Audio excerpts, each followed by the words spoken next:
¿Qué tal a todos? Los saludo con ustedes siempre desde el Sendero de los Brujos. Vamos a continuar con estos relatos de exorcismos reales que se han compilado precisamente para este canal. Llevamos nosotros en nuestro cuarto capítulo. Espero que estos programas te gusten. Si es así, ya sabes, comenta, compártete, da like. El caso de Godwin Ditus se remonta al año 1842. Cuando esta mujer de 28 años comenzó a manifestar síntomas de posesión demoníaca en su pueblo natal de Mödling, Alemania. Godwin Ditus nació en 1815 en el pueblo de Mödling, en el sur de Alemania. Era la hija de un granjero pobre y tenía 5 hermanos. Desde niña mostró una gran sensibilidad espiritual y una fuerte fe cristiana. Sin embargo, también sufrió de varias enfermedades, dolores que atribuyó a la influencia de los muertos y de los espíritus malignos. En 1838 llegó al pueblo el pastor Johannes Blumhardt, un joven ministro luterano que se hizo cargo de la iglesia local. Blumhardt se interesó por el caso de Godwin, que era una de sus feligresas, y trató de ayudarla con consejo y oración. Sin embargo, pronto se dio cuenta de que su situación era más grave de lo que pensaba y que estaba poseída por varios demonios que la atormentaban y controlaban.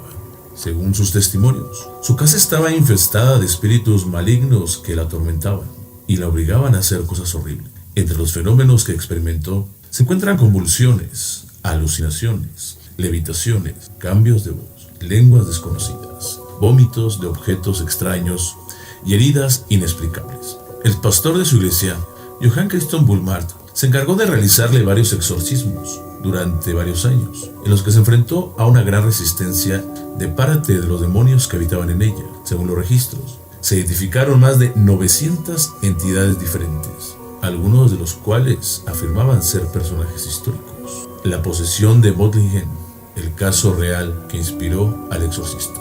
El inicio del terror. El pueblo donde ocurrió el caso de Godwin Ditus se llama Mödling y está ubicado cerca de Stuttgart, en Alemania. Mödling era un tranquilo pueblo rural de Württemberg en el siglo XIX.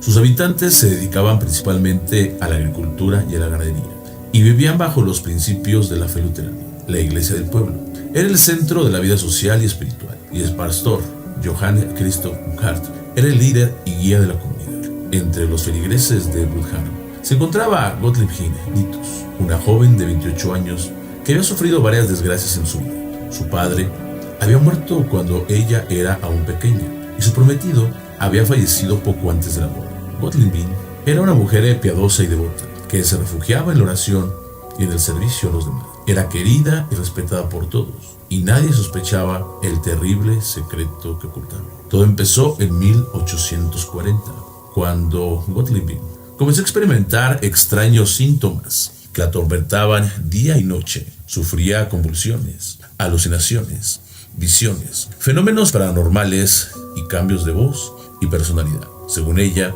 su casa estaba infestada de espíritus malignos que la acosaban y la inducían al pecado. Godwin creía que estaba poseída por el diablo y que solo Dios podría salvarla. Godwin acudió al pastor Blumhardt, que era el único quien confiaba. Blumhardt era un hombre de fe y de oración, que creía en la realidad del diablo y en el poder de Cristo para vencerlo. Blumhardt se compadeció de Godwin y decidió ayudarla con oración, consejo y cuidado pastoral. Lo que no sabía era que se iba a enfrentar a uno de los casos más escalofriantes y misteriosos de la historia del exorcismo: la batalla contra el mal. En 1842, Blumhardt decidió iniciar el proceso de exorcismo, que duró más de 2 años y que implicó numerosas secciones de oración, confrontación y liberación.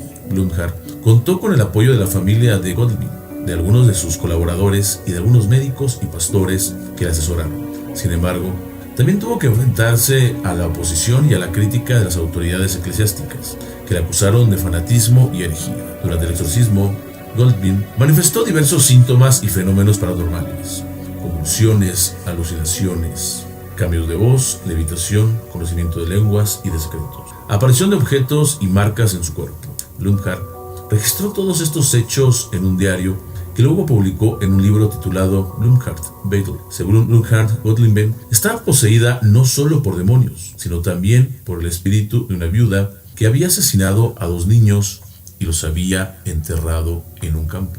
Blumhardt y Gottlieb se enfrentaron a una feroz resistencia del diablo, que se manifestaba de diversas formas, como burlas, amenazas, blasfemias, violencia y engaños. Gottlieb llegó a vomitar objetos extraños, como vidrios, uñas, sangre y carbón. También reveló secretos ocultos, como los pecados de otras personas o los planes del diablo para el mundo. Según ella, el diablo tenía una legión de demonios a su servicio, que habían poseído a muchas personas a lo largo de la historia y que pretendían causar el caos y la destrucción en la tierra. Blumhardt no se rindió ante el mal, sino que confió en la victoria de Cristo sobre el diablo. Su lema era: Jesús es el vencedor. Su oración era: Señor Jesús, ayúdanos. Hemos visto suficiente de lo que hace el diablo. Ahora queremos ver qué puede hacer el Señor Jesús. El 28 de octubre de 1843, después de una intensa batalla en la que el último demonio gritó: Jesús es el vencedor, Gottlieb recuperó la paz, la salud y la alegría y dio testimonio de la gracia de Dios. Blumhardt, por su parte, se sintió aliviado y agradecido y atribuyó toda la gloria a Jesús. Sin embargo, no sabía que este era solo el comienzo de una obra mayor que Dios haría en su pueblo: la liberación y el despertar. Finalmente, en diciembre de 1843, Gottlieb fue liberada de la opresión demoníaca, después de que Blumhardt le pronunciara la absolución de sus pecados en el nombre de Jesús. Este hecho marcó el inicio de un despertar espiritual en el pueblo de Mödling y sus alrededores. Muchas personas que habían presenciado y escuchado el caso de Gottlieb se sintieron conmovidas y convencidas por el poder de Dios. Empezaron a acudir a la iglesia de Blumhardt, a confesar sus pecados, a pedir oración y a experimentar sanidades y milagros. Blumhardt se convirtió en un referente de la fe y la esperanza, y su mensaje se difundió por toda Alemania y Europa. El caso de Gottlieb fue uno de los más documentados y estudiados de la historia. Muchos autores y cineastas se inspiraron en él para crear obras de ficción, como la famosa novela y película El Exorcista. Sin embargo, pocos conocen la verdadera historia de lo que ocurrió en Mödling y el impacto que tuvo en la vida de miles de personas. En 1853, Blumhardt compró un balneario en Bad Boll, donde estableció un centro de retiro y de bendición para las personas que buscaban su ayuda. Ahí continuó su ministerio de oración, sanación y predicación hasta su muerte en 1880. Su hijo, Christoph Blumhardt, le sucedió en su obra y en su visión.